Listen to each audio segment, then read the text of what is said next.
Hello, everyone, and welcome to Crosby Scholars 5 Minute Friday. We are so glad that you're here. Today, we are going to talk about time management tips. We're going to do 5 tips in 5 minutes or less on how you can manage your time more efficiently. So first, eliminate distractions. Get rid of anything that distracts you and keeps you from your work, whether that is your media. Recent study by Common Sense Media says that 13 to 18-year-olds spend about 8.5 hours online per day. That can be entertainment media. So when you are getting ready to study or focus on a particular task, eliminate that distraction by not only turning off the ringer, but just putting the whole device in a drawer where you won't be tempted to answer calls or messages or watch a video of any kind. Just eliminate that distraction altogether.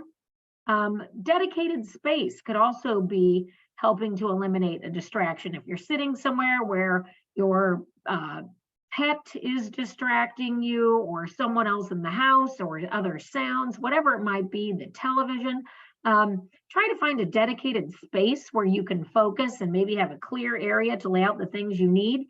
If you don't have a dedicated space, try to keep those things that you might need to study all in one container or bag or backpack so that you can eliminate distractions of having to go and find things.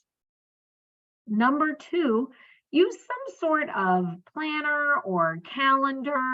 It could be a whiteboard, it could be a notes feature in your device that you use, but create a daily schedule where you can kind of map out what you're going to do, plan what you're going to do. You can study in certain blocks of time. So if you know that on Friday, you're going to dedicate a certain amount of time. On Monday, each day of the week, you're going to dedicate a certain amount of time to a task.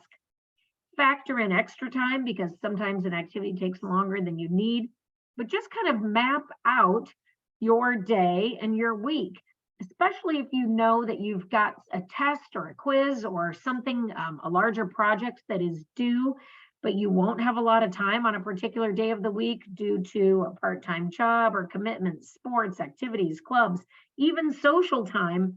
Map out your week as well using some sort of planner, calendar, or tool to help you out.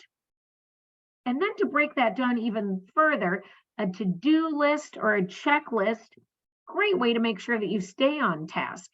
List out the specific things that are due and prioritize those. Make sure that sometimes it's a forward-looking prioritization, that if you've got a big test coming up, don't save all of that studying till the very end. So incorporate that into your to-do list and then try to stick to that to-do list. If something is not on your checklist, don't spend time on that right now. Move it later. Studies actually show that multitasking, while sometimes we like to pat ourselves on the back and say we're a good multitasker, that actually is not very efficient. So use that to-do list or checklist to stay on task. Get a good night's sleep. There are studies that suggest that teens need 9 hours of sleep on average for brain development and complete body recovery. So if you are an athlete, if you are using your body a lot, the best way to rebuild that muscle and heal is also sleep. So a good night's sleep is essential to make sure that your body and mind is rested and fresh for the next day. It can be hard to concentrate if you haven't gotten enough sleep, and then pulling an all-nighter is not the most efficient way to study and stay focused. Lastly, schedule some rewards. That can be taking a few minutes after your certain block of time to go for a walk, to get on your phone and communicate with a friend. Spend some time, with a pet. Do something enjoyable as a reward that you have completed that task. So thank you so much for joining us on 5 Minute Friday with Crosby Scholars. It was wonderful to see you, and have a good one.